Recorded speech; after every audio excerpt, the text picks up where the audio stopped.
told me some crazy past life stories. Yeah. And now gift training, like that's been a lot of fun, right? Yeah. Seeing like all the things you're capable of and how you can know these things that you shouldn't really know. Yeah, I think training intuition is really important with AI because you got to be able to discern what's real, what's not. For sure. Absolutely. 100%. So I'm definitely going to be working on that because you can't go against your gut. Right. It's right so many times.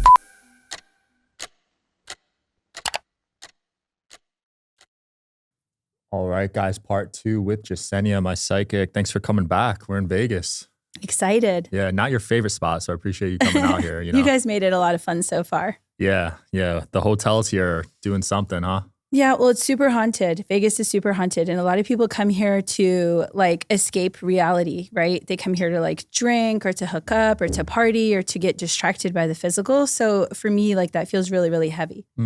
And do you think the hotels are intentionally suppressing people's spiritual abilities? There are a lot of buildings that do that. And the reason they do that is because, obviously like here in Vegas, if you were using your intuition or your gifts, you would probably know where to win and how, like what cards are being dealt and stuff.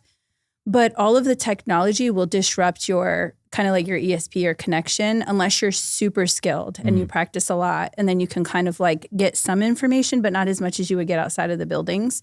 So like for me, when I stayed at a resort last time I came here, it was really, really heavy. It was like draining. It was exhausting because I'm so used to being connected that like to be disconnected like that was really weird. Yeah. Plus there's not much grounding here. We're in the desert. Yeah, exactly. You're like in a building with a fake water system. Yeah. It's like fake river. Being blasted by the Wi-Fi everywhere. Right. And of course, like, filtered air and Wi-Fi technology, people shopping, fluorescent lights. Like there's a lot of ways we dim our connection. There's a lot of ways you distract people from really who they are. Yeah. I've seen people like with a deck of cards be able to see what's next. So I wonder if some of the top poker players can have that ability to like predict what's coming. Yeah. Well, there's, and the mind is evolving really, really fast. And what we're seeing is like those types of skills, those like really intelligent, card counters or there's this person, for example, that can remember every single line in all Harry Potter books and recite them. And if you ask her, like,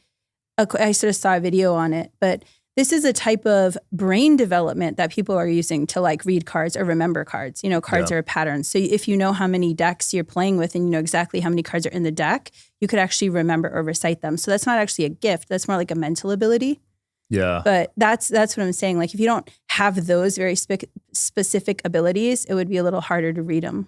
Do you see the mental abilities evolving with the next generation? Because there's a lot of disorders now, right? Oh, yeah. We are totally on the next phase of brain development, which Spirit told me that, ADHD in a lot of ways is the evolution of the human mind. And I think that that's important because most of us are afraid of it and we medicate it. But just consider how much money humans pay for energy a day, right? Coffee, energy drinks, like teas, anything to like get any boost. But like we're still medicating kids who have ADHD who have so much energy that they can't like focus or ground.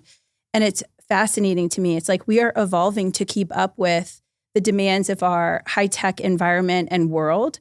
And then we're like medicating these kids for like being different because they're evolving. Yeah.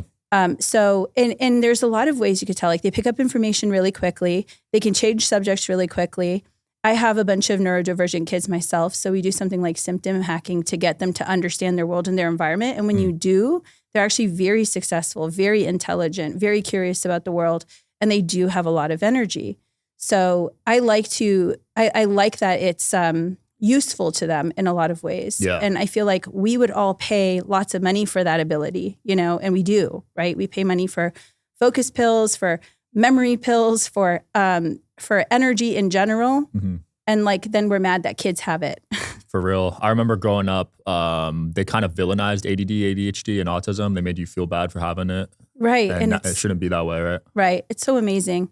I feel like everything humans don't understand, they throw into mental illness, like this big bucket of mental illness. And then eventually, think about it. If we go back like 200 years, we used to medicate women for having periods and throw them in insane asylums. Wow, I didn't know that. So if you're thinking of it that way, like there's a lot that we're still throwing in that bucket that we need to stop throwing in that bucket. We need to just kind of understand. One of my favorite things that Spirit told me is that there is a solution for every single thing present for humans, but the only thing that stops us from achieving it is our inability to listen. And I thought that was really mind-blowing because like whenever I get stuck now, I just think like pivot, there's a solution. I just have to be willing to understand it and get out of my own way.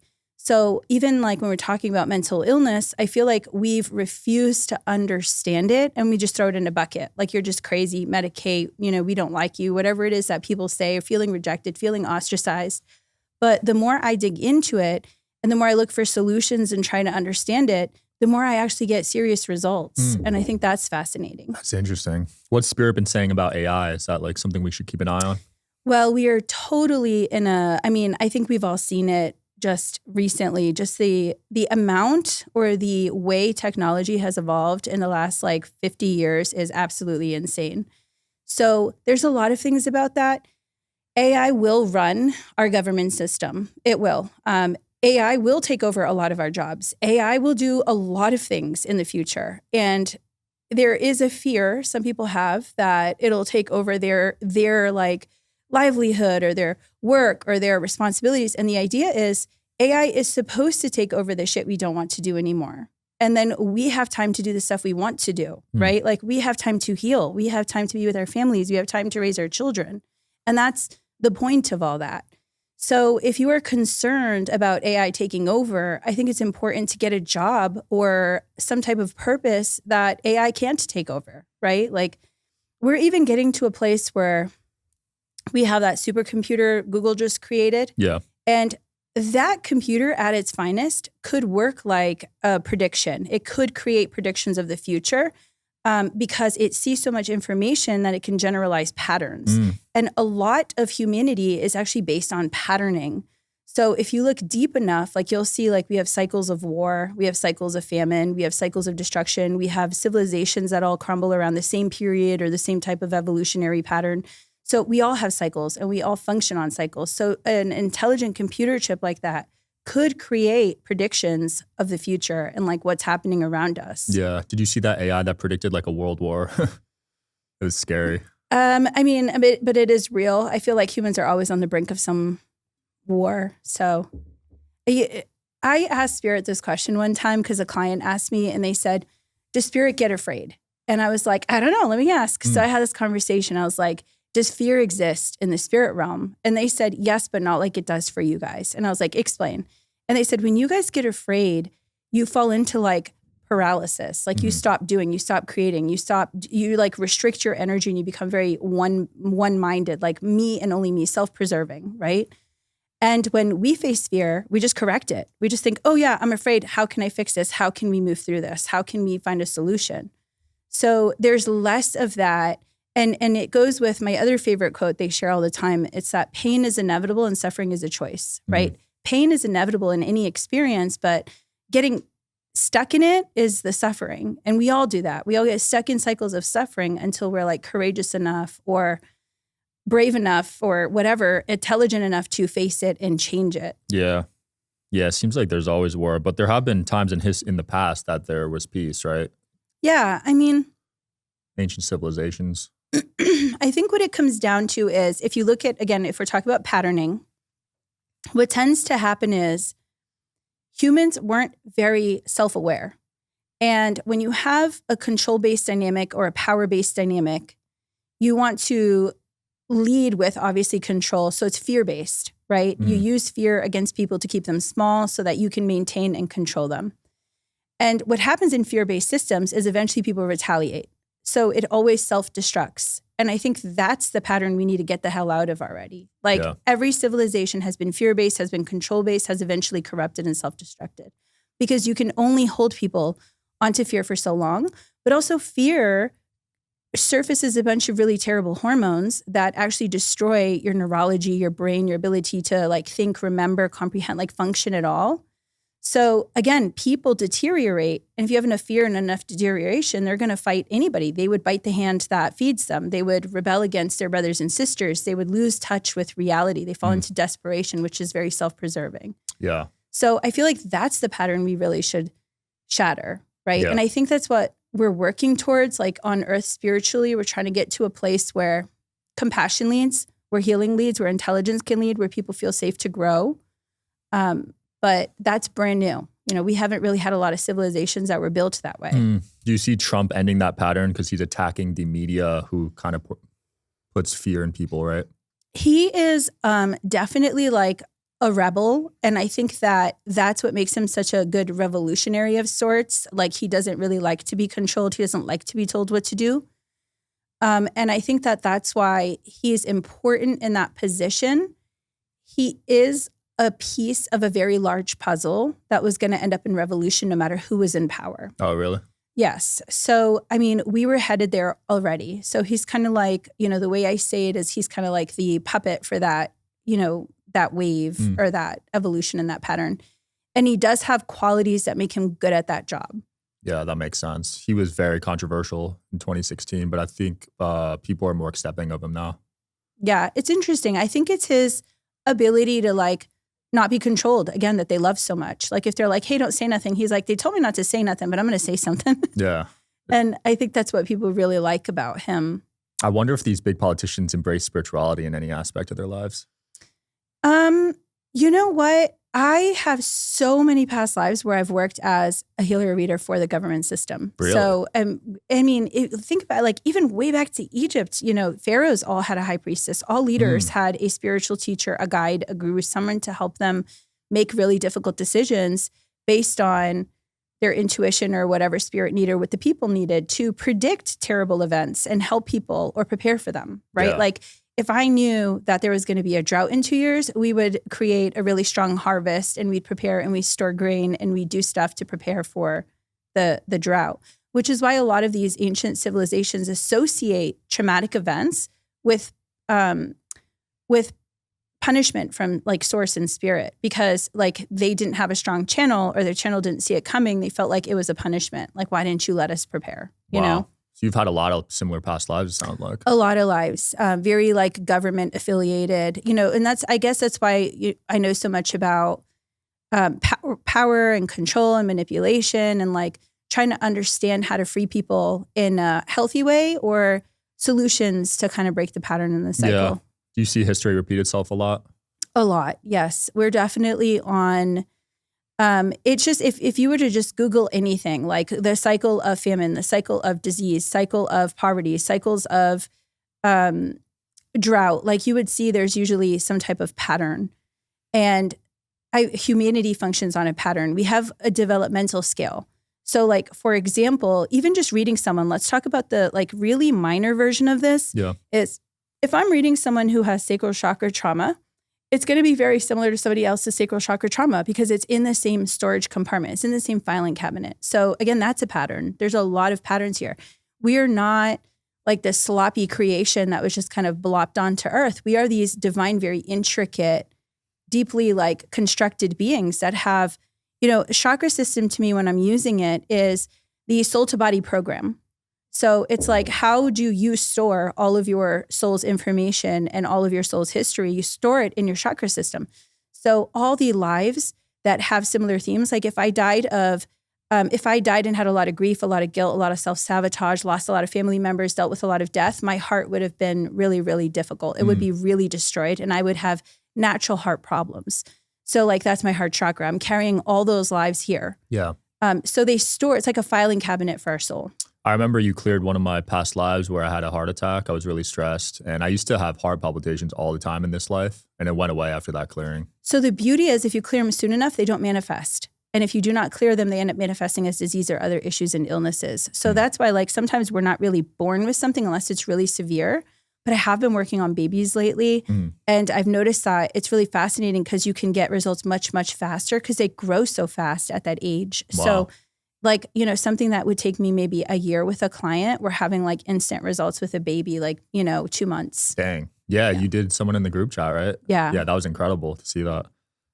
Is it possible to break these patterns and cycles? Because I'm actually a fan of numerology and like every 12 years is your enemy year. And that kind of worries me, you know, but is it possible to kind of break those patterns? Well, I think the beauty of spiritual like advice and intuition and guidance is that you're always proactive. So for me, it's like if I have spirit telling me like, hey, this person doesn't have good intentions for you, I'm going to trust it. Then I just avoided months or years of trauma with this person. Now, if I'm not listening and I'm blind to everything and I'm super in my ego, I'm just going to suffer for 12 years with this person. Do you know what I mean? Yeah. So I feel like any spiritual connection is always going to lessen the burden and help you break the pattern. Like it is a tool for development. It's a tool for evolution. Yeah. So if you're using it wrong, then yes, you're not going anywhere with it. You're just going to be misguided. And I always say like, you should have results. You know, people ask me this all the time. How do we even know that this is real? Like I have results. I know things about people I just shouldn't know. Right. And I get results. So if you have results, you have confirmation, you have evidential information, done. Like that's how you know that it's real. So if you're getting positive results, you know that you're listening.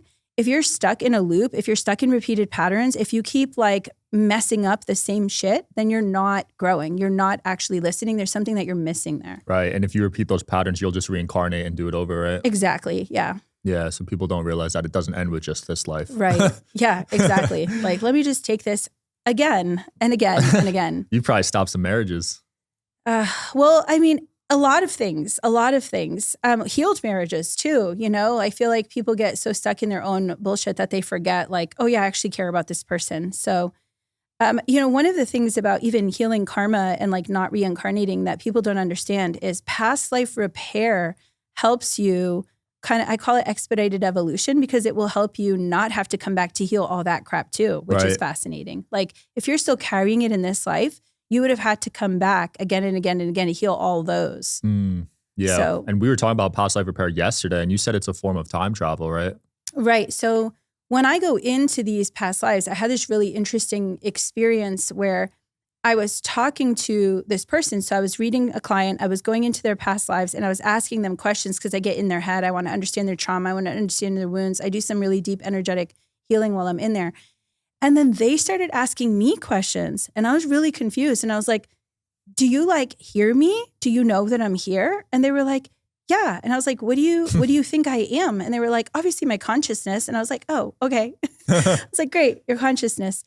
Kind of, right? But then I realized like I had this whole discussion with spirit. I'm like, what's happening? Like, what am I doing? You know, like, is this dangerous? I didn't realize I was like, you know, and they were like, what do you think you're doing? You're healing that life so it stops repeating. You're consciously shifting the way they thought, the way they felt, the way they suffered so that they do not carry it over anymore. So yes, you're there, you're present. You're like a voice in their mind, in their head, you're helping them heal. And I was like, holy crap, I never really considered that. I just felt like I was reliving a memory.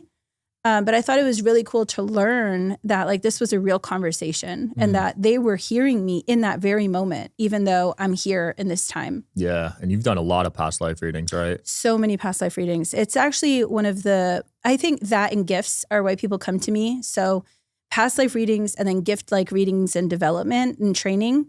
But those are my favorite things to do too. I feel like they're just the most profound. Like I'm a huge fan of teaching people about their power. But you get more power and more gifts the more you heal. So like they go really hand in hand. Yeah. You've told me some crazy past life stories. Yeah. And now gift training, like that's been a lot of fun, right? Yeah. Seeing like all the things you're capable of and how you can know these things that you shouldn't really know.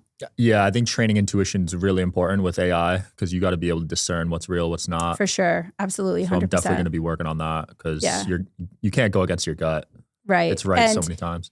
I've noticed that recently, and it's been really kind of sad how there's so much fake stuff and misinformation and panic because of it. And people just want to freak out about everything. Yeah. And it's like, that is so scary, but also unhealthy. And that's the goal. Like if you have a strong connection to intuition or spirit, like they're just going to lead you all the time. You're not going to be led by collective panic or chaos or again, false information or videos or whatever's out there. Absolutely. Did you ask spirit about the recent drone incidents? I did. What did it say? They said that if it was a foreign enemy, that our government would have already attacked it. And we all know that. Like our government is not the type of government that is going to sit around and let things interfere in our airspace or in our environment. They're super trigger happy. We all know that. So I was like, okay, you're correct. So they must know who is in charge of them or where they're coming from or that they are not a threat to a degree. But also they said, and I think that this one's really important because they said that it can also lead to essentially creating like a type of martial law over airspace, which I think is just the evolution of humanity if we think about it. Like if we were to really have air vehicles and stuff. Like obviously the air would have to be government controlled because you would have to have roads of sorts in the air. You would have to have channels in the air. You would have to control traffic in the air. So it's like our air would become, road, and our roads are controlled by the state and governments, right? Yeah. So they were saying that it's a way to push kind of like martial law over the air. And what they mean by that is if humans are kind of doing the work for them, they are panicking, they're creating a bunch of conspiracy, everybody feels unsafe, they're inciting all this panic in our world. And essentially it's going to be super easy for them to come up and be like, okay, so we have to control and manage the air now. So now they can do whatever they want with the air, which means like your backyard is not private, your house isn't private, your property is not private. Now they have drones in the air 24/7 scouting and taking care of things, which again, I feel like it's important, but also a violation of some type of rights here that some people, and I mean, the nice thing is you can do something about it, right? Yeah. You can find ways to create privacy or canopies or whatever you need for your space.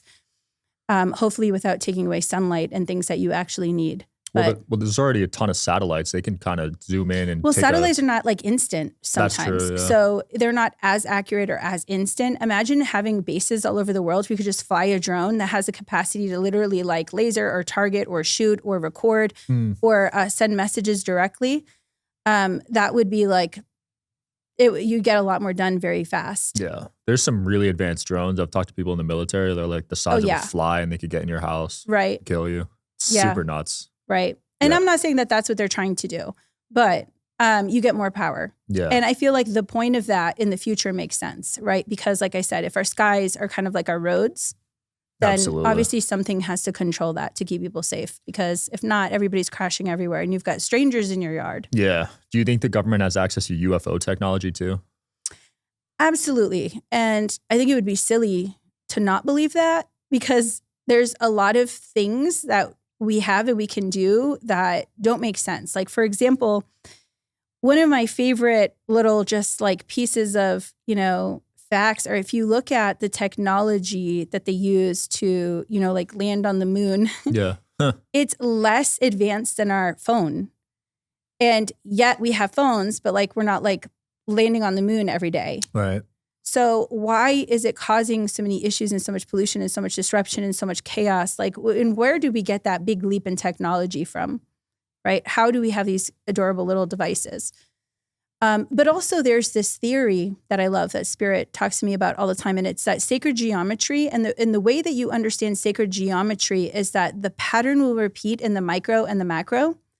And what we mean by that is, like, for example, is humanity a simulation? Well, the way we could prove that to be true is that humans create simulations. We create video games, we create sims, we create virtual reality. So that means that we are somehow a creation of another entity or another reality. So again, the pattern repeats on the micro and the macro. Does that make sense? Yeah, it does. Yeah. So it's like anything we create has already been created somewhere to some degree. Everything. Even Wi-Fi. Wi-Fi to me is like, if you could imagine, like here, my personal memory would be what I'm housing in my brain. It would be like my hard drive. Yeah. Then if I go to Google and I'm like, this person at this time and this year, that would be like my spiritual connection. So I'm tapping into another life. So it's kind of like my own Wi-Fi. Like I can connect to any information all around the world. I have spiritual Wi-Fi. So we created it in the human form. So again, it's like a repeated pattern. Everything's a repeated pattern. So all of these things we get from spirit or from higher self or from other civilizations, and we just keep repeating them. Yeah, simulation theory is really interesting because a lot of things happening can be explained through numbers, right?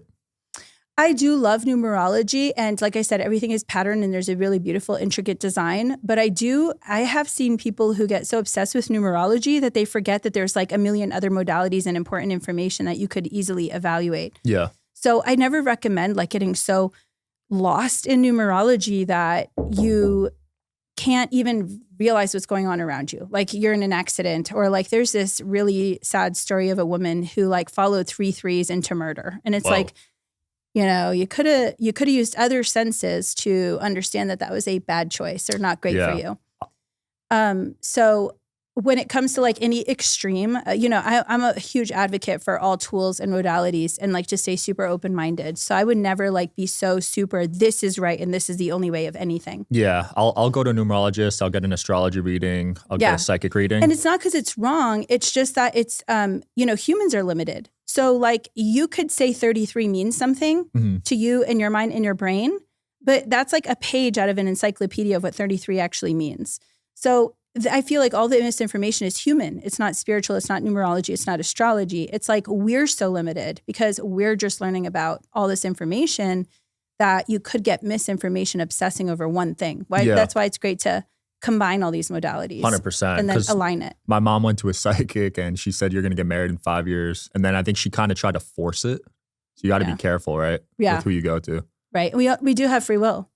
So that's the danger. A lot of people don't realize they have free will. Like in my group, my favorite example of this was, I remember I was doing a reading at like some fair or event and I was like 3 months into my work.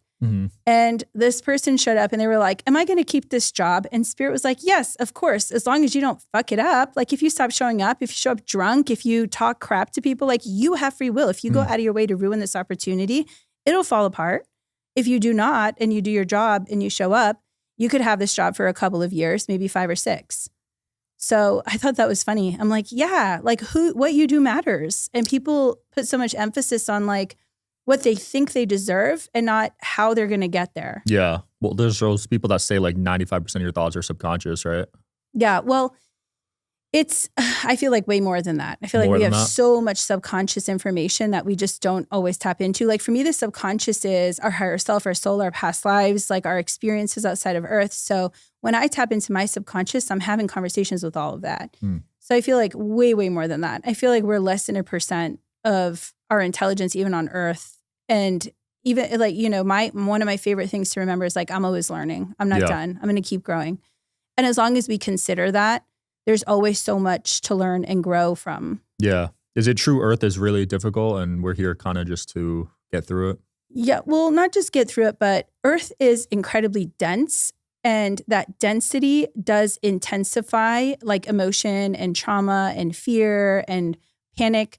But it also means that it intensifies love and relationship and euphoria and beauty and all of the nice things. But because of that density, it is super rare to spirit. So it's actually like this, golden nugget of the universe. Like they very highly protect and defend Earth, and Earth is really, really valuable. So it's weird that people feel so victimized by Earth. And I get it, Earth's really fucking hard. So I get why like you would feel victimized by it. But the truth is like, it is such a privilege to be here. Not a lot of souls can handle Earth. Not a lot of people get a play in this density. And Earth isn't going to last forever. So this is like a blimp of time where we get to have this really amazing, supercharged, like exciting experience that a lot of souls never actually get to have because they are not compatible with Earth's atmosphere or density. Yeah. So it is really hard, but it's also like the most magical thing you'll ever do in your soul's lifetime, which I think is a fascinating thing to like consider. So you think there'll be another planet after Earth? So Earth does continue recycling itself. And what I mean by that is like our solar system is like a heartbeat. Like it expands and then it kind of contracts. You're good. Contracts and explodes and then it recreates itself. So the Big Bang is partially true then? Kind of, yeah. So it goes on like just like planets, right? Like planets eventually combust and then they recreate themselves. Yeah. So our solar system does the same thing. And so Earth has, and this is true for like any galaxy, like it's on a constant like recycling cycle. Like I said, kind of like a heartbeat. They like feed each other if you think about it. So if you have a bunch of galaxies and one's combusting and expanding, it's going to send energy to the other ones to like feed them. So it's kind of like an energy exchange dynamic. So Earth has been around many times, but we will never get an Earth like this Earth because every cycle creates more density.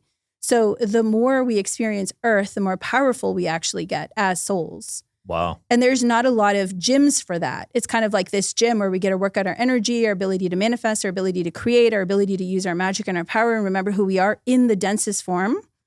And so if we keep up with it, like, only the most extreme athletes will go to the next gym, the next Earth. Yeah. So it'll be even more dense in the next one. Yeah. Wow. I remember as a kid growing up, they were always looking for aliens on other planets and they never thought they would be on Earth. Yeah. And now we're realizing they're actually here, right? Yeah. So, I mean, I feel like we are alien. You know, a lot of people use this term and they don't even understand what it means. Star seeds means of the stars. So our souls are very often from other planets and stars. So there are very few souls that are actually earthers or of Earth. Wow. So when we're talking about like alien, we are alien. That's why we always look up at the sky. That's why we're fascinated with space. That's why we're always trying to travel there. Like, because we remember what that's like. I think like you don't see like ants trying to like be human, you know, like show up and do those things. I feel like that's a great indicator. We are drawn there. We are pulled there. We want more information from it. So when we connect to spirit, it's our soul group, it's our higher self, it's our planet, it's our home, it's our family. And they lead us and they give us information, they give us technology, which is also why we have certain structures all over the world. So for example, if I'm a Syrian soul, I'm of the Syrian planet with the people. And if there are soul groups all over the earth of that same place, then they're going to get the same technology, the same information, the same download with the same archaeology or the same architecture. And they're going to build those same pyramids because they're downloading from the same source, the same soul group. That makes sense. And they're all pointing to the same star. So it's like, you know. Yeah. What are the main soul groups on Earth?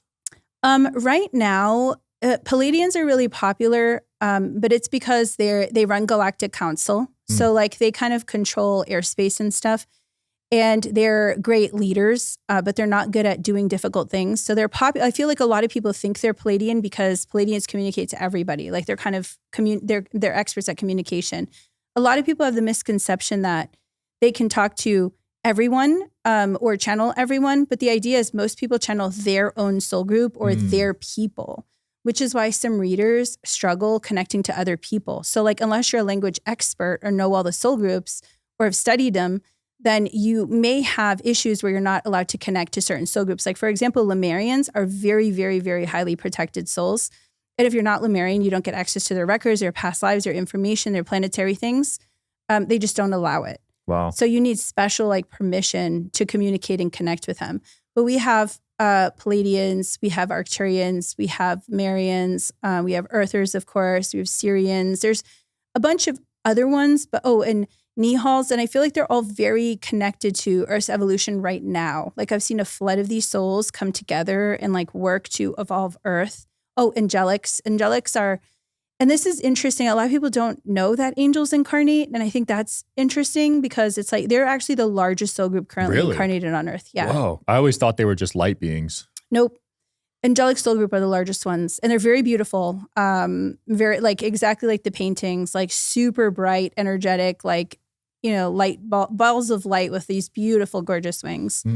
So the wings are actually a sign of accomplishment in angelics, which I think is interesting because it never occurred to me, like, you know, I'm used to seeing angels all the time. And I thought that they were just beautiful and they needed them to fly. And Spirit not too long ago was like, of course they're not for flight. Like they're souls. They could go anywhere they want. I was like, oh yeah, that's true. So I was like, then what the hell are they for? And they were like, it's all their accomplishments. So if you look really close, you'll see like each feather is instead almost like a trophy. Like it says they like a Girl Scout badges. It says that they've accomplished these really amazing things. So that's why they wear them so proudly and show you their wings. If you look at an archangel, I mean, the wings are huge. Like they can span across this room, sometimes even further. Wow. And it shows like that's, you know, that's their work that they've done. That's their expertise. And they'll wear it right on their wings. That's super cool. So that phrase guardian angel, is it true like humans have guardian angels? So yes, and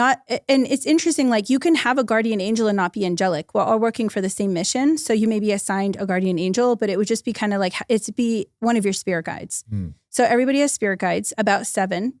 And they're anchored to your crown actually right here. So when I read spirit guides, this is where I actually find them. It's like this tucked away dimension above the crown in another chakra right there. And they're anchored to you and work through you. So if you have a guardian angel, it's usually there, angelic, and protects and defends and lends like a helping hand. And some people incarnated angels. So a lot of people don't know we astral travel in our sleep. And if I'm angelic incarnating in a body and I'm astral traveling in my sleep, what would I do? We actually go out and we help people. So we may learn, we may go visit our ascended master, we may study, we may practice our gifts. We may go to other planet stars' home locations, or we may actually just help our local place. I remember one time I was having this, and this is when I first started my gifts, and it really freaked me out. I was like in such a panic. I was asleep and I had this dream that I was at a concert and you could just hear like the ricocheting of bullets in the building. And it was so scary and everybody started panicking. And I was like, first of all, I would never go to music like this. And I was like, what am I doing? And I was jumping in and out of bodies and like throwing them to the ground. Wow. And then I looked at a mirror and I saw that I wasn't me. And then I had a bullet. Like I was bleeding and I could see myself bleeding. And then I woke up panicked. Whoa.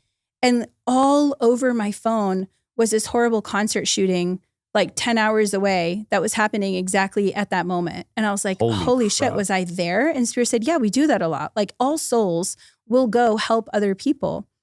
And another experience I had was I showed up at someone's house and there was a pregnant woman in a tub, like getting ready to OD. And I just scared the shit out of her because she saw me like, you know, become visible in front of her. And so she panicked and dropped it all and like got up and was like, I shouldn't do this. Like something's not right. Wow. And so I just left. And like I didn't have proof for that one, but you know, I had the other experience already and I known that like we do that in our sleep. The only difference is I'm not angelic. So when I show up, nobody's like, oh, this beautiful angel showed up, right? They would just be like, some fucking ghost came in and looked at me or like, we were so panicked and I don't know how I survived or whatever. Oh, and the person that was shot was one of the victims. I saw her photo and I was like, that's so sad. You know, I felt really bad. But like I couldn't, like by the time I jumped into her body, she was already bleeding. So like she wasn't, you know, we couldn't save her. And we just kept like moving. And then I jumped out of the dream or the dream, right? Because I was like, holy shit, am I dead? Yeah. It was terrible. So the only difference is I'm not angelic. So if we see angels doing that, we would be like, oh my God, my guardian angel saved me. God saved me. But souls do that all the time. You'll see like souls interfere to help and they have permission to. And that's only if they have permission to. There are some things that we just can't interfere with. And it's because, you know, if somebody is completely destroying their life, they're just going to destroy it again anyway. So there's that whole complex like dynamic there. Yeah. Yeah. Because I know people probably ask you like when they're going to die and you won't answer that question, right? No, I don't feel like it's helpful. I have had situations show up where spirits like stop being stupid and making stupid decisions because obviously that's going to inevitably lead to death, right? And like that's very obvious. It's like someone who's having like 10 Red Bulls a day. It's like, you know, that's not good for you, right? And spirit will tell me like, listen, they're going to end up dead if they don't stop. How do you tell them that? I'm like, okay, well, I'll tell them that. But that's different than like, you're going to have this experience and die at this age. I feel like humans can't handle that. If humans know when they're going to die, they try to live in a bubble and they don't actually live a life. And that's really sad to me. It's like you die the day you learn when you're going to die instead of having a life and being fulfilled. And I think everybody should kind of live with the idea of like, what if to a degree, like meaning like live every day to its fullest and not every day like you're afraid of death. But I definitely don't play that game with people when they're like, oh, when am I going to die? It's not really like an important thing. It's more like, how can I live better? I think that's the value. Is that date predetermined when you're born usually? We usually in our chart when we plan our lives put many exit dates and times. And then we would decide. It depends on, again, we have this map. We have this beautiful intricate life that we plan in the Akashic realm. And a lot of people just don't, you know, even with our free will, we usually have alternate roads and realities and all these things and choices that we've already thought up in the astrals. But we do sometimes even veer off of that. So like, for example, if I had all these opportunities and I kept choosing the one that made me struggle and chose bad health and chose bad habits, and obviously I would end up at like the earlier death exit, right? Because I just kept destroying myself all my whole life. Maybe I puttered back and forth and I somehow ended up in the middle, right? Maybe I took really good care of myself and was super self-aware and let myself be spiritually led and really took care of my health. Then I would end up in the last option. That makes sense. There's people right now trying to achieve immortality, these biohackers.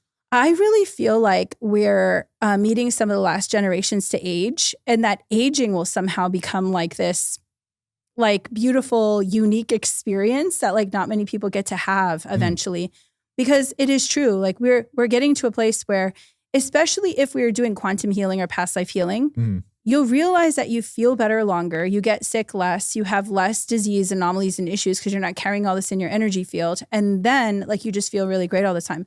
Spirit is constantly telling me like what foods I should eat, what vitamins I need, what I need to do to keep healthy. And so even with that, like we're going to be aging differently than we used to. Yeah. So I love all this stuff about biohacking because it is going to extend human life, which does allow us to reach deeper levels of consciousness. Because instead of hitting reset, every 50, 80 years, we may have a double or triple cycle.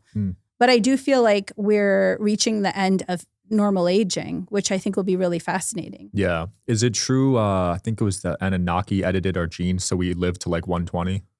So the Anunnaki did have a huge role in genetic splicing and stuff. I feel like the reason we were living longer was also environmental. If they're bringing all this intelligence and wisdom to Earth, like agriculture and water systems and buildings and shelter and helping them use energetic vibration and tuning for healing, then I feel like they're changing the environment, which also helps them live longer. So it's not just genetics, but humans, they were a part of the evolution of humans and did a lot of we're still having genetic splicing from other entities and forms to help us keep up with the world we're creating. Wow. Like 5G.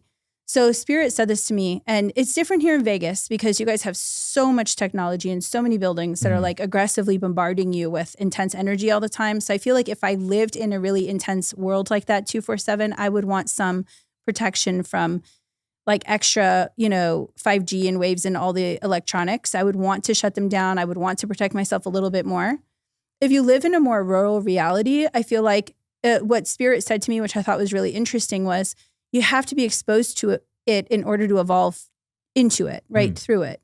So the body does not create a response for something it's not exposed to, right? We know that about our immune system. Like I can't develop immunity to things I'm not exposed to. Right. So the worst thing we could do is try to avoid it altogether, knowing that it's the future and it's not going to go anywhere and it's going to get more and more intense as we continue evolving. And it does disrupt the neurons and it does disrupt your energy field, but your body will eventually strengthen itself to work through it. And we have other help, right? We have other genetic support from higher sources helping us manage all this technology.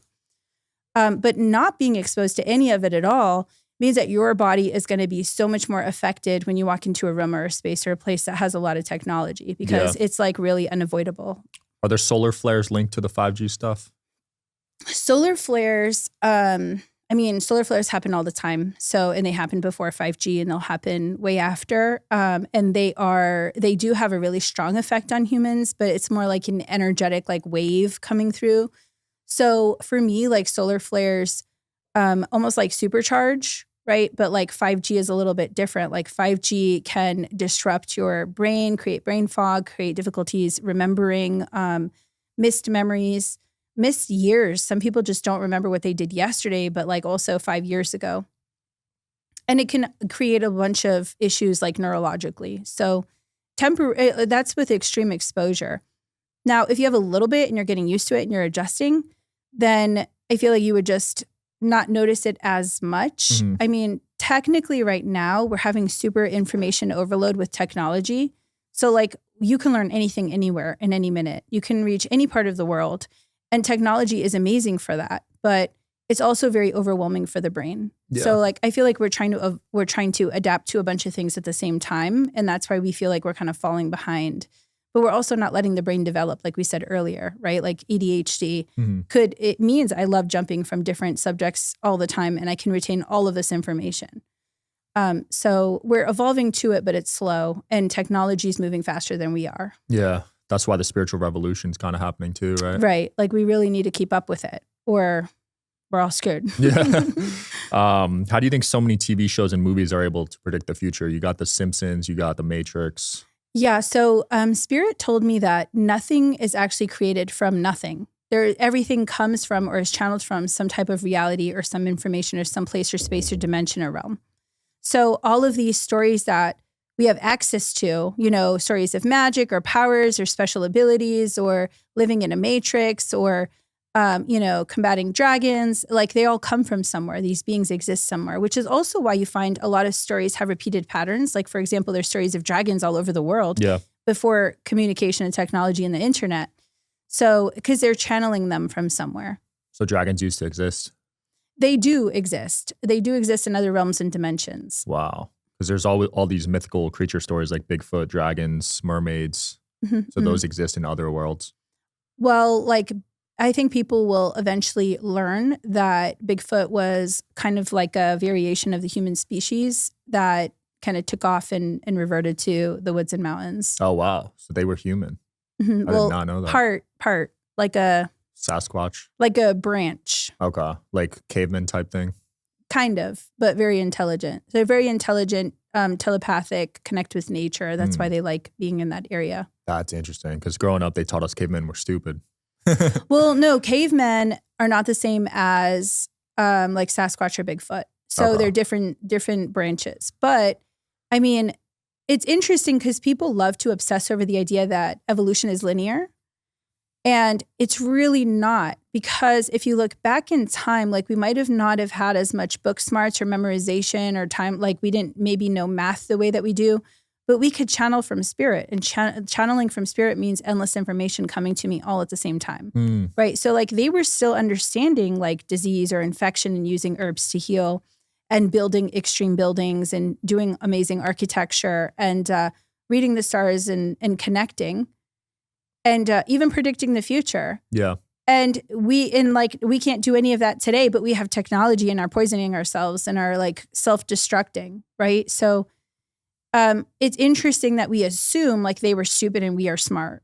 That to me is very limited thinking. Yeah. I feel like they had a different type of intelligence that we're still trying to tap into today that we find so difficult because we're so consumed with physical distractions. It is interesting. I know you're big on science. All the top scientists were from like hundreds of years ago. Yeah, I do. One of my goals is to try to create more science around like the spiritual stuff, because I feel like I've just seen so many amazing things and I've already started collecting data and like stories and doctor's notes from healing sessions and all these things. So they're trying to prove the soul exists now. I think they're getting pretty close from the articles I've been reading. I really think that supercomputer is going to like shatter a lot of minds, because they could quite literally compute why this would make sense. That'd be crazy. I mean, I think the simplest way to make sense of it is that, and any human can like test this or study this. Remember when you were a child and there were things you loved or were drawn to that you weren't exposed to, right? Like I always had this really weird obsession with Peru. We're not from Peru. We've never been there. We didn't really have cable. We grew up super poor. I wasn't getting like magazines from Peru. I was obsessed with Peru, specifically Lake Titicaca and Peru. And I was like, I'm going to go there someday. I would love to go there. I feel home there. Those places you feel home or obsessed to or drawn to or have these desires for, or even fears and phobias about, are usually past life connected. So your soul is calling you magnetically to these places you've been before. And if you were just a human without a soul, if you were just you, programmable, taking in information, evolving from scratch, everything you were exposed to, why would you have feelings about anything else that you weren't exposed to, that you weren't given, right? Why would you be afraid of the ocean when some people love the ocean? Why would you want to go to India when some people hate India? Like that to me explains that, because like unless your parents were super racist or something, like you would not have been exposed to either love or hate of a certain thing. Yeah. Yeah. Certain places I feel amazing, like at home, like Greece and Mexico for me. And then certain spots I went to, I didn't feel like I belonged at all. Yeah. And that's like the trauma response. Like we're rejecting the places we struggled or suffered. And then we're attracted to the places that really aligned with us or that we have good memories in. You mentioned ocean earlier. I got to ask about this. Is it true the ocean is haunted? So the ocean is actually one of the most haunted places. And the way Spirit explained this to me is I was doing this. So I do past life healing. And sometimes when I'm doing past life healing, I have to do what we call soul retrieval, which is a soul never crossed over. It's still haunting. And, people like to assume that our past lives are direct replicas of us, but they're more like drops to our ocean, our higher self. So my higher self will splice between many past lives, which is how they can coexist or overlap or happen at different parts of the earth. So that's a possibility. And what happens is some of these never actually return home. So it's a shamanic job to go through, and we do soul retrieval. We have to find them, and then we have to help them find peace and cross over.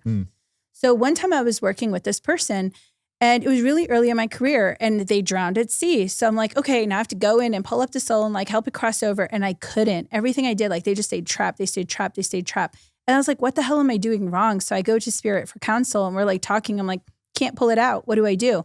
And they were like, well, the ocean is not our domain. And I was like, whose domain is this? And they were like, it's the ocean god. And I was like, what do you mean? I thought this was all one thing. I thought that water was an element of the 5 elements. They said water, ocean water is different. It's literally different in composition and energy and everything. And I was like, oh, you're right. Like we have fresh water, we have salt water. So we're talking about the elements on earth. It's earth, wind, water, fire, spirit. But they're talking about fresh water, right? That we can drink, that we can consume, that we use. And this is why everybody has such a really powerful euphoric feeling when they jump into the ocean. It is a different experience. It is a whole different energetic body. And it has its own domain and its own set of laws. Like we don't live there. We're not ocean beings. So the laws don't necessarily comply to us. So it's like you die there, you can get stuck there. Wow. So think about all the refugees, all the boats that sunk, all the wars, like anybody dying anywhere. If you die in the ocean, you get stuck there. You have to be like released.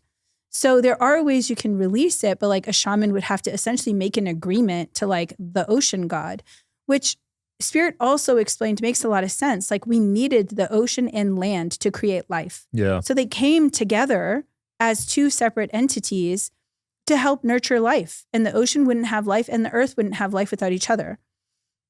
But after life was created and evolved, they kind of became their own entities and like functioned by their own set of laws and rules. That's fascinating. So ocean god, that's Poseidon, right? So to me, like I guess we could call it whatever we want, but to me, Poseidon is fresh water and ocean is like Neptune. Oh, got it. So I've just like separated them, but I don't think it really matters. And what I mean by that is our souls have a energetic frequency that is really our true name, our true being. It's like our vibration, our sound, and it doesn't actually have a name. So sometimes when we talk to really, really evolved beings, they have these really absurd like names, or they'll just give you a frequency and it's just a sound. And it's interesting because you'll never hear a sound like that again, but it's not really something we can repeat in our human form because it's, again, such a high form of consciousness. So like no God is going to be upset if you call it the wrong thing because their true identity is a frequency, not a name or a label. But for me and my human, like we love to, create compartments for everything and label everything. So when I'm talking about it personally, I like to like use the 2 different names because like I said, they're both very important, very powerful, very valuable. But they have different responsibilities. And there are definitely a lot of other cultures in the world where like they very specifically call, ocean one thing and sea one, freshwater and something else. Wow. I just went to the Titanic Museum here. A lot of people died on that one. Gosh, I bet that is so haunted. Yeah. That's I think exciting. like 1,000 people. Well, exciting people died, but I love going to haunted places because I help them. Yeah. So yeah, they had pieces of the ship there and like people's artifacts and everything. Yeah. A lot of people don't understand that when you go to these haunted houses, they make you sign waivers that you won't actually cross over souls. Whoa. Yeah. Yeah, we're going to Zach Bagan's Which house I think today, is really sad. But yeah, that place is super haunted. Yeah, I'm really excited to get in there. But like it's always super sad, obviously. Like you're talking about life. Like I've dealt with some really traumatic situations. But the reason I get excited is because I get to help them. And to me, it's like some of these people have been suffering thousands of years. Damn. Just like burning alive over and over and over and over again on repeat. And it's just so tragic. Like I went to a haunted ship in Massachusetts off the coast there. I think it's like, it's a USS something. And it was an amazing experience. And the people there were amazing. The team was really amazing, like Dawn and the whole crew of mystical people out there. And I was reading the boat and we were in the bunk room and this guy, this soul comes up, like you can't really hear him talk. His skin's dripping off his body. He's dragging his left side like he's melting and you can smell it. It was horrible. And I realized like that poor guy has been burning alive inside and outside, suffering endlessly for like 50, 60, 80 years. That's insane. So it's like so powerful to be able to help them and bring them peace. Yeah. But also, can be scary in that moment because at first I'm like, what's this monster coming to me? Like decapitated beings and things like that can be really like creepy to look at for a minute. But then I remember like these are suffering people, And so once you help them, it's a little different. It's a little less scary. Do they have the same sense of time as us? No, they don't. They don't. They don't understand time at all. Like I would say, even in my human, I'm terrible with time and directions. I could get lost in like a bathroom. I don't understand it. I have to say, in spirit will help me get out of places sometimes. Like I get lost everywhere all the time. I got lost in the woods one time for 2 hours. And finally I was like, I could hear spirit. And I was like, oh my God, I forget you guys are up there sometimes. And like they helped me get out of the woods. And I was like, holy shit, I thought I was going to die in there because I have no sense of direction. But so and that's because I'm connected to spirit so much, but that's how they function in the physical. They don't function in the physical. They're fifth dimensional. So, or other dimensional, meaning like if I'm deeply suffering, traumatized, burning alive, I might even be 2-dimensional. And it's like, or even 1-dimensional. Wow. I'm stuck in my present moment over and over and over and over again. So like time doesn't even exist there because I am in my 1-dimensional mind. I'm only in my suffering moment, the worst moment of my life. Holy crap. So they might feel it even more then. Right. So it does create extreme energetic damage to be there longer, but they don't know how long they've been there. That's scary. Yeah, it's sad. Yeah, at the bottom of the ocean. I mean, that must be one of the worst ways to go out. Well, also like being trapped in the ocean, we have a lot of very intelligent, intuitive ocean beings. So like orcas and dolphins, like they sense energy. They can sense like hauntings. Sometimes they even like taunt or want to play with them. Wow.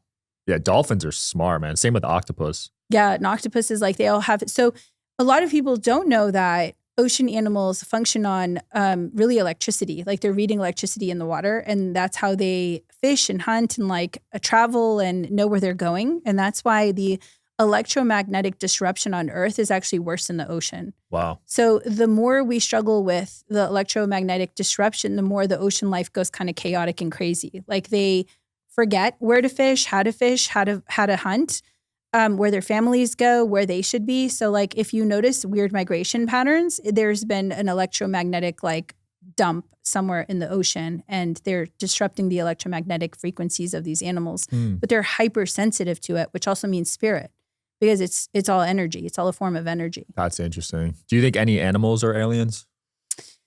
You know what's interesting is I only ever talk about stuff I read personally. And so I know all the soul groups of people on Earth, but I've never actually like read a whale or an octopus or a dolphin. I've never like connected to them and be like, what soul group are you? You know what I mean? So like, I feel like I would love to know what the hell, like, what are you? Where do you guys come from? Like, how do you communicate? But I've never had that ability or that experience. So I can't really speak on what they are or what they're from. But I do know like humans have their own connection. Like I said, a lot of us are star seeds or of the stars. Have you seen a lot of humans have animal past lives? Well, we have levels of development. So we all will go through animal lives to learn control and how to function in fear or food or survival and learn like survival skills. So we start there and then we go into our human lives. The reason why they don't come up a lot in past life regressions or viewing is because usually those are pretty easy to heal. Like, you were a dog, you ate, you lived, you experienced life, and then you died somewhere in a fight. Like you got over it. You weren't very emotionally attached to it. So we're not going to go back and heal it. We don't need to see it. Got it. But also like we do the opposite, meaning like you had a lot of really traumatic lives, and you might take a life as like a precious spoiled puppy just to be loved and feel love so deeply to heal a bunch of wounds. And it could be like a very short, powerful life. There's been fear of the rising tide and potentially some states and cities going underwater. Have you seen anything with that?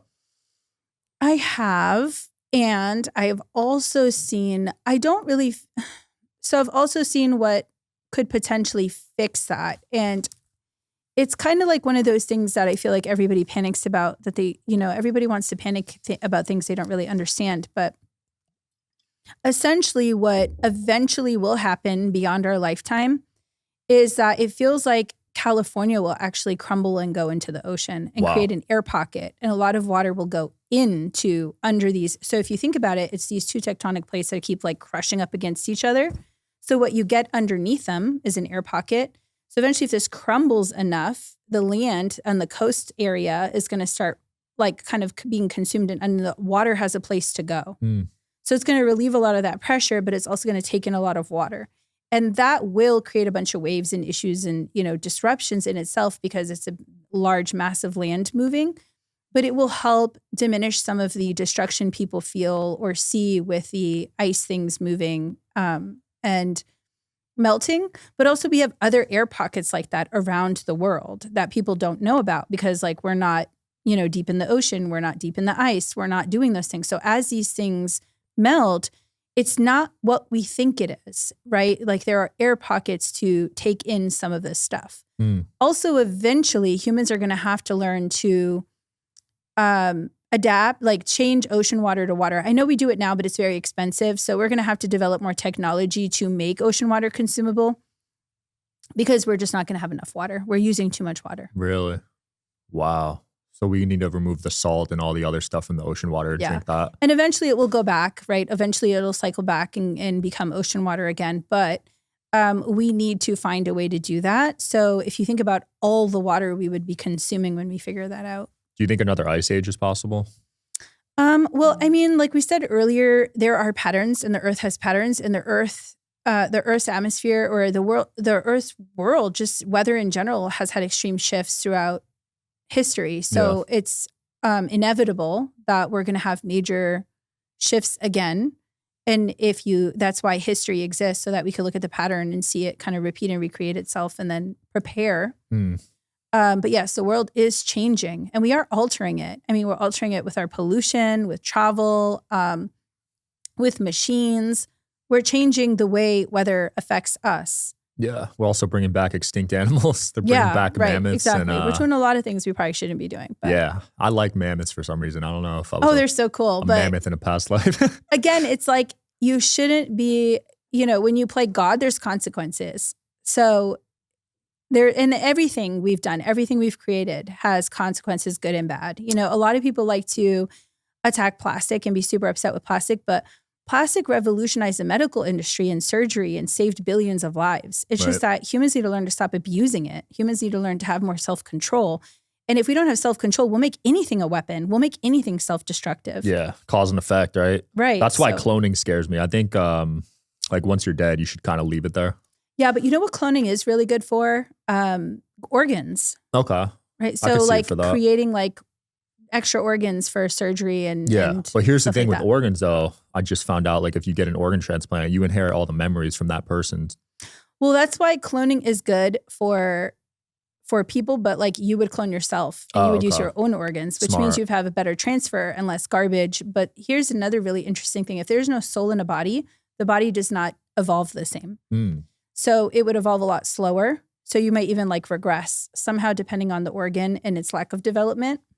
Wow. So you would age backwards. Well, think about it this way. Like, I don't say it was like aging. It's more like there's less memory or less development. So it's almost like weaker, right? So like our memory drives us, right? So like I'm a super passionate person. I have a lot of anxiety, but I feel like I was designed that way. Like I can't sit still and do nothing. I'm always like working, clearing, healing. I'm a mom of a billion. So like I'm always doing something. And I feel like that's by design because I'm not going to sit around and do nothing. I have a lot to do in this life. I get a lot of messages from spirit. I've got a lot of things I'm creating. So by design, all of those qualities come through my past lives, through my patterns, through my drive, through this repeated pattern of like, I'm this person all the time. Yeah. So without that, right, a body with no soul, like there's nothing driving it. There's nothing shifting it. There's nothing creating desire. There's nothing creating motion. There's nothing changing the energy or composition of the DNA. So we just have basic DNA. We have just this thing growing, right? Like a tumor almost. Like it doesn't have any intelligence. Never mind like our type of intelligence with all these past lives. We incarnate many, many lives to learn many, many things. Yeah. So the more we incarnate, the more we learn, the more we experience.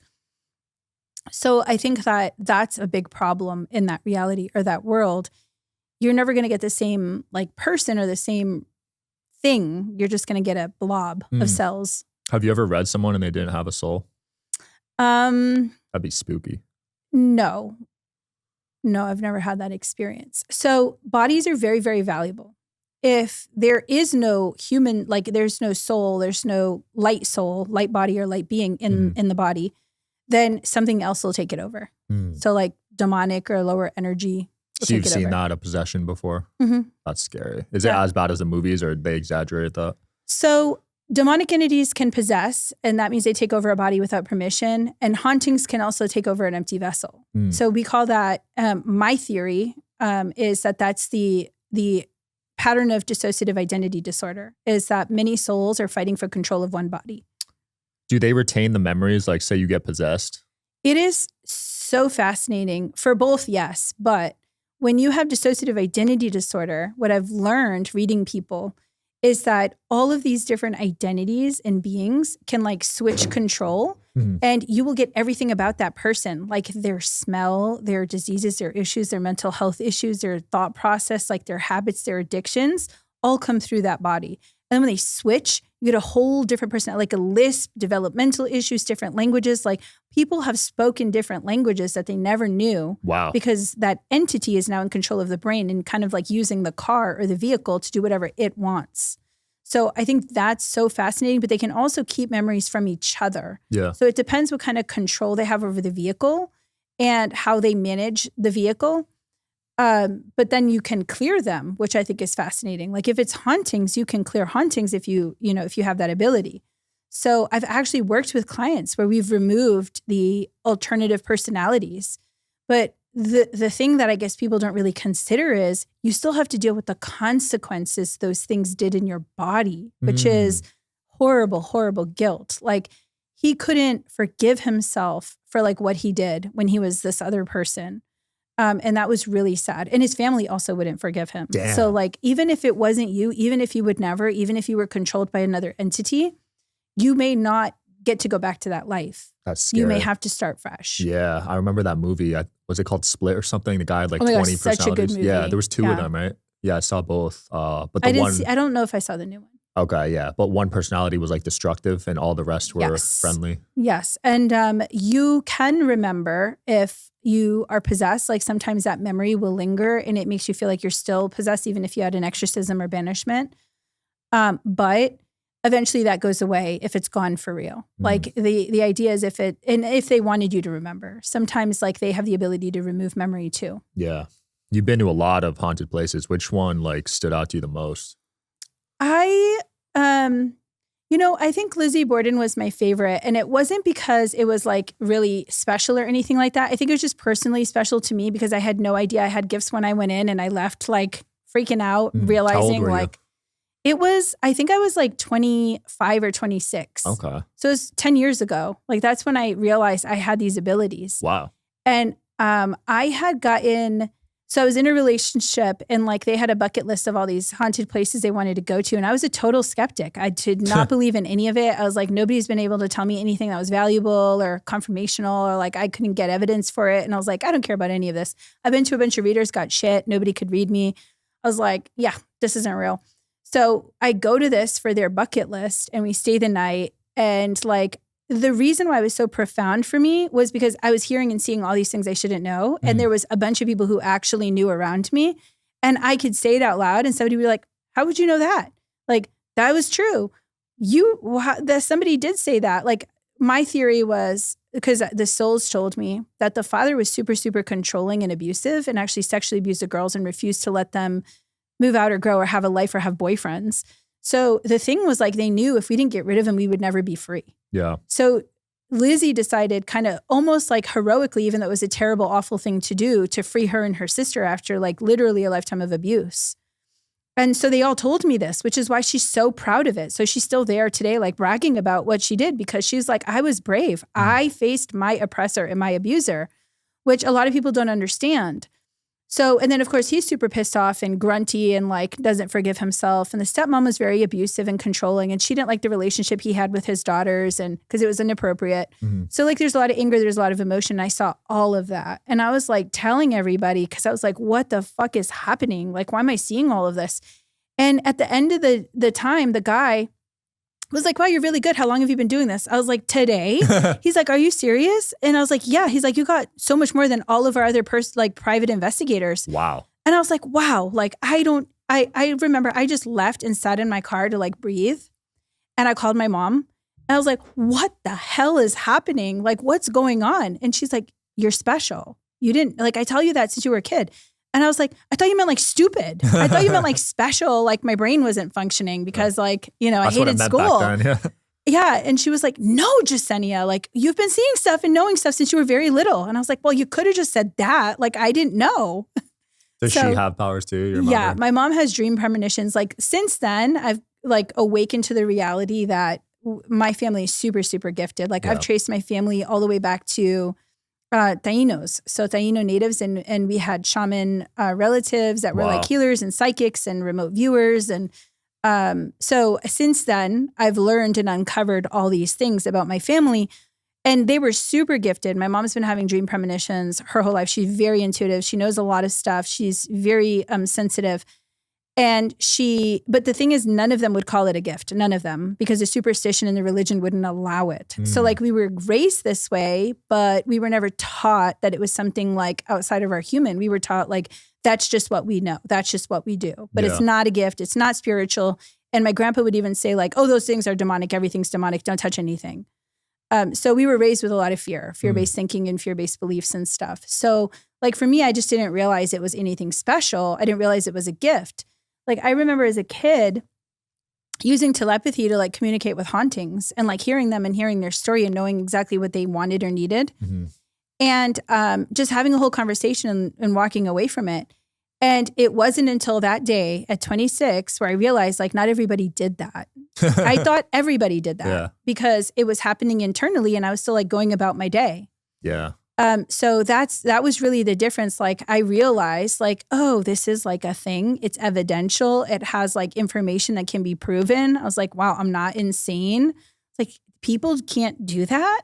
And then I just like, it changed my whole life. So that was your awakening. It makes you wonder how many people that are in religion, because I think there's 2 billion Christians and a lot of people in Islam that are kind of feeling guilty about their powers behind the scenes. Yeah, I find it a lot. Actually, I have a belief that a lot of skeptics are actually very gifted people and that they're skeptical because they have so much intuition and information that like it seems stupid to believe someone who gives you 2%, right? Yeah. So that's my thing. Like I really thought it didn't exist because I was getting so much more information doing nothing. I was getting so much more information just like listening to myself, self-healing, self-repairing, understanding my wounds and my traumas. Like I was being led by something way more powerful. So like these like street psychics or tarot readers like just didn't do it for me. I was like, that's terrible. Like I remember one time I went to a medium and all she could tell me was that my grandfather was wearing a white shirt and he was behind me. And I was like, awesome. I was like, anything else? And she was like, that's all. What? And I remember being like, okay, thank you. And like leaving. And that was it. That's all I got. And I was like, so mad. I was like, well, that was garbage. And she couldn't read you because your power was stronger than hers, right? Right. So I've learned, and it's not that it's stronger, it's that we all have this like vibrational frequency. So if I am here in my suffering and self-destruction, I relate to and understand people in their suffering and in their destruction. As I heal, I can now understand people who are healing. As I transverse different dimensional realities, I can understand more. So somebody here is never going to understand somebody here in this reality or this dimension or in this thought process, right? They're going to speak to their past or their wounds or other things. So they do have a major block. Now, the person here can understand all of the things underneath them because they've worked through it. They've understood it.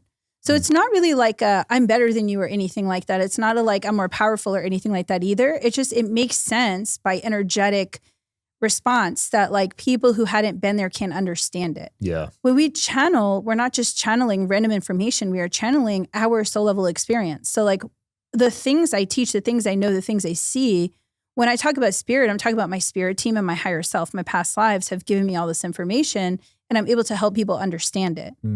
So it's me, right? It's my information. So like my experiences equate my ability to educate or speak on it or share about it. And if I didn't have the experience, I wouldn't have been able to share about it. Yeah. Have you ever been able to use your powers to solve a crime? Oh, I do that a lot. And I love that. It's really kind of funny because I can't look at a dead body like physically. I don't like looking at physical dead bodies. So what I have these people, I've worked in a lot of cases, what I have them do is just give me like a clear crime scene photo before the crime because I don't want to see like bloody carpet. I don't want to see splatter all over the walls. So like I can go into that photo or the photos, they just show me the whole house. Sometimes I'll just walk a scene after it's been all cleaned up and everything. And I could see sometimes there's even been construction and the rooms have been changed or the building was stripped to its studs.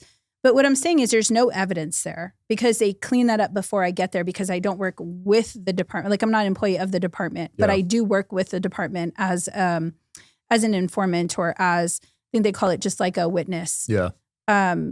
And so I go with nothing and I see everything, right? I could see the blood. I could almost like taste it and smell it. I see the bodies. I see where they were. I see the murder. I see the people. I see the intention. I can feel what happened behind the scenes, the guilt, the shame, the whatever, the storyline. Mm-hmm. So it's really interesting because it is this deep mystery. Like a lot of people don't understand hauntings can lie to you because they're just like their human selves. So if someone is haunting and they're trying to hold back something or keep something from you, like one of my favorite stories to share was I was clearing an apartment building for a contractor. Mm-hmm.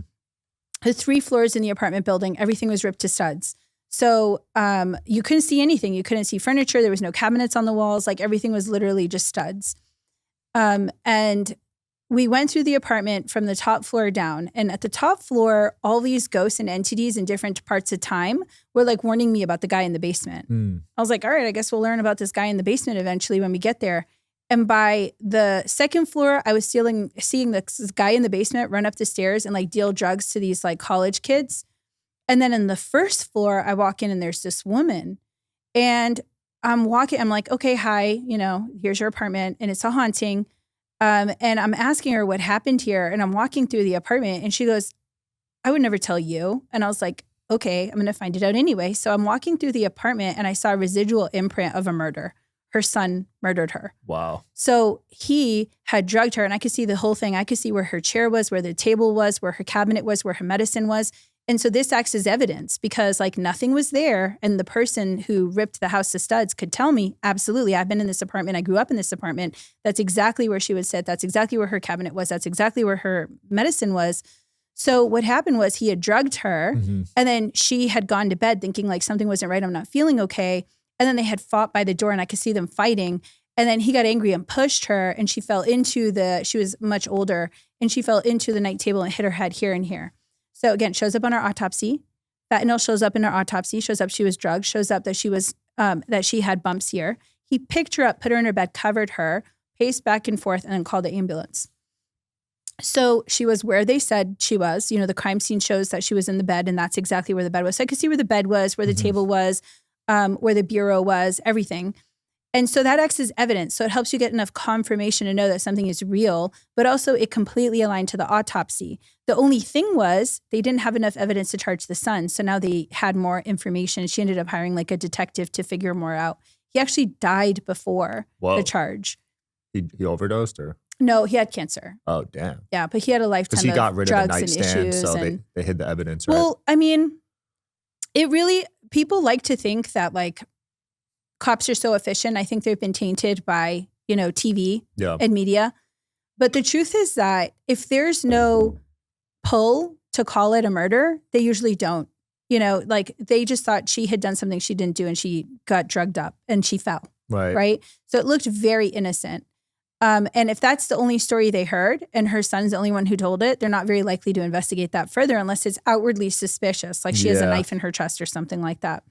So, and even when we have evidence like this that aligns to everything, paperwork is slow, investigations are slow, permissions are slow. So a case could be so obvious and have so much evidence and still take months and months and months to close out.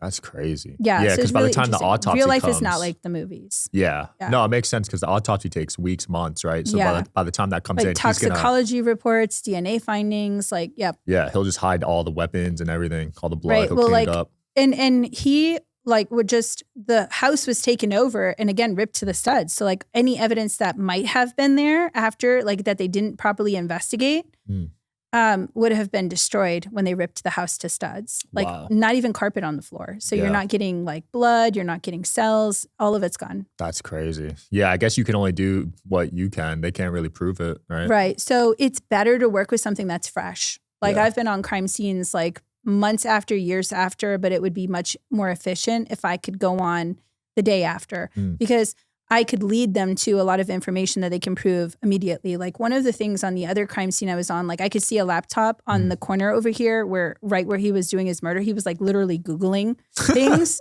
because he didn't mean to murder him or it to turn out this way. So he was like, wow, this is a horrible mess. And he was like literally on a computer.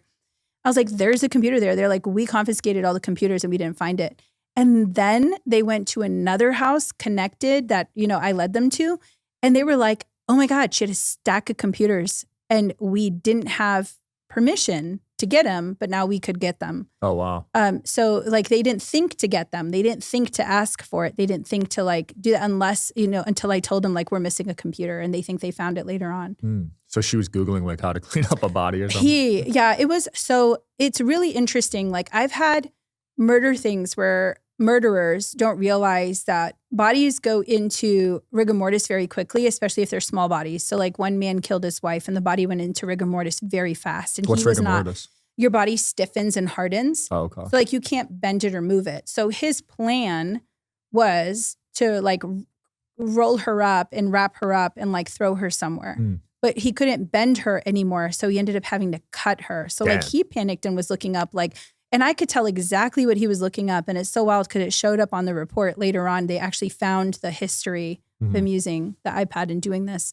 But it was like, how fast does a body go into rigor mortis? Holy crap. What do you do with it? How do you cut up a body? Like he had no idea because he wasn't planning for that. So I think like a lot of people don't, and I'm not saying go study it and research it before you do it. I think it's terrible. But that's what I'm saying. That's what we mean by evidence. Like if I could see what they're looking up, I could see their struggles and what they were not prepared for. And then we could look for evidence around that. Like this is how he decomposed it. This is how he got rid of it. This is what he was looking up. This was where he got stunted or stuck. And the really interesting thing is even some of the stuff that they can't outwardly use, they might be able to use in questioning. Like, were you afraid of this and this and that? Did you have an issue with this? Like, for example, one of these crime scenes, there was a lot of shock. The murderer was super shocked about the consistency of the blood. It was almost like Jell-O. Like it had gotten thick very quickly and it was very messy and there was a lot of it. And he was super overwhelmed by it and panicked. And I could see him panicking. I could see him trying to remove it. I could see him cutting up the rug. I could see him trying to do a fire. So like, that's a really good questioning point to put pressure on him. Like, what was it about the blood that you didn't like? Was there something that, gave you a reaction or panicked you or made you nervous? Like, why would you know that? Yeah. Right? Why would you know that I've completely freaked out about that? Yeah, that's interesting. Have you looked into any famous cases like JFK or anyone like that? I have seen past lives connected to certain things in famous cases. I definitely make it a very strong goal to not pry. Like I don't like to be nosy, but I have read so many past lives and learned a lot of really, really interesting things about famous people for sure. Yeah, you've read Princess Diana, right? So how Princess Diana came up is I was getting a gift upgrade actually, and I was working through some stuff and there was a life connected to that life. And so I was learning a lot about Diana. And what I mean by a gift upgrade is like in the beginning of my work, maybe the first 4 years, my gifts were constantly like evolving super fast. So like sometimes I wouldn't be able to control it right away. I would just get all this information and I have to do something with it and be like, what's happening? And what I mean by that, like one time I was scrolling on Facebook and I saw a photo and I could see like the guy beating the woman on the photo. And I was so heartbroken and really upset. And like, why would she post this? And then I realized like it was just a photo. I was seeing like their whole life by accident. Oh, wow. So that's what I mean by weird gift upgrades. So I was connected to someone in that life and that experience. And then I learned all about Diana. And then I learned that she was going to reincarnate as Harry's daughter. Lilbit, I think is her name. So, and I thought that was really fascinating. But if you look at the pattern, again, patterning, it's already present. Like they have been complete nonconformists. They have rebelled against their traditions, their family beliefs. They have been the ones to break the rules, to do things differently, to protect their family, to pull out of that like really controlled setting, to denounce kind of their own power or such, to protect their family or to protect themselves or to be free. And that's all of Diane's work. So it's really interesting. You already see the pattern repeating. Yeah. How common is reincarnation within families? Very common.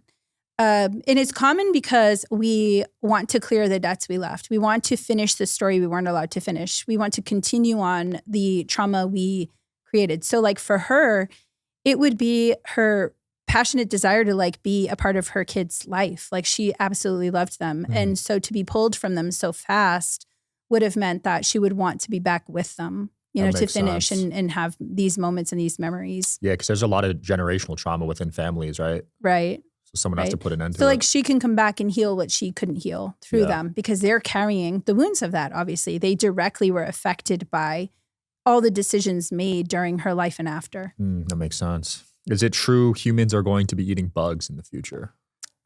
Disgustingly so. And we already do it. But what Spirit was saying was that, you know, as population increases and stuff, the much more efficient way to create protein for people would actually be bugs. And that eventually we'll get really good at like bug farming, and that creates enough sustainable protein to not affect the environment and to maintain or satiate kind of the population. Yeah. I think that's hard for a lot of people to stomach, but we're already doing that. A lot of civilizations eat bugs, but also we eat crustaceans, which are just like sea bugs. That's true. Like lobster is a very fancy bug. Basically, yeah. Robert Downey Jr. was eating insects, and he looked really weak on that podcast on Joe Rogan. Yeah. I mean, you would need to eat a lot of them, but also it's a part of a huge diet, right? Yeah. You would have to also eat healthy things. Yeah, and we don't have that today. Like we don't have bug farms creating bug proteins and stuff like that. So it's the future. We'll see. Yeah, I see Hollywood pushing it. Whenever I see Hollywood pushing something, I'm like, all right, what's going on with that? You know, that's not a good sign to me. It's just that it's more sustainable is really the point of all that. Like, you know, we are, again, the world was designed in a way for us to thrive, but we're poisoning it to try to change the narrative. And what I mean by that is like bugs are very, very useful, but then we're instead deciding like, instead of using useful bugs, I'm going to use parasites and I'm going to destroy myself, my body, my DNA and bugs, right? And poison everything.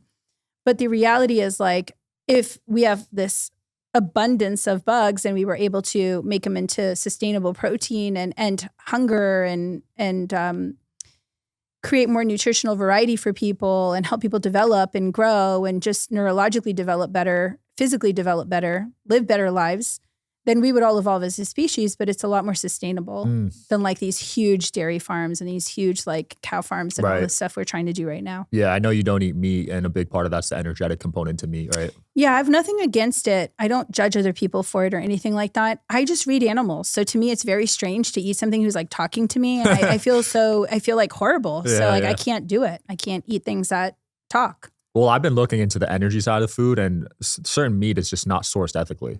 And I feel like when you eat it, it's kind of impacting Absolutely. The life of the things you eat matter, right? How it's taken care of, how it's treated, how much it's suffered. I mean, scientifically speaking, it's going to carry all the hormones of it, right? Like adrenaline, stress, all this stuff. It's going to live in its body. So you're eating those things. Wow. And a lot of people, like I've talked to shamans who are like, I'm just going to zap it with my own energy. You're zapping it with what you are. The whole point of eating food is to get something you are not, right? It's to fill a void. It's to be like fill a nutritional deficit. So you can't just zap it with what you are and think like that's fine. I mean, it's okay because you're getting protein, and as long as that's your protein and you're filling your dietary needs, fine. But you can't just clear all of like that trauma, and you can't clear the hormones. So if the hormones are in there, unless you give it like some type of bath, chemical bath to release all that, but I feel like there are other consequences for that. So I feel like there are just going to be consequences regardless. Yeah. Jessenia, it's been really fun. Anything you want to close off with here? I don't know. People can book a session with you, right? Yeah. Oh, you know, my class is live, and I do have 50 spots for a free trial. So I feel like if anybody wants to learn more or learn about my services, like that would be a really great place to start. Sign up for the free trial and join class and learn all the really fun, amazing things. I like to teach people to heal, self-repair enough to tap into their gifts. Yeah. And you've experienced that, and it's been really, really fun. But I feel like that's my major superpower, teaching people about their superpower. Absolutely. Yeah. Highly recommend it, guys. I've been doing call once a month for like a year now, right? Yeah. Yeah. It's been highly valuable. Thanks for coming on. Thank you so much for having me. It's fun. Yeah. We'll link your stuff below. If you guys want to reach out to her or message her, I'll link her Instagram. Thanks for watching. Peace.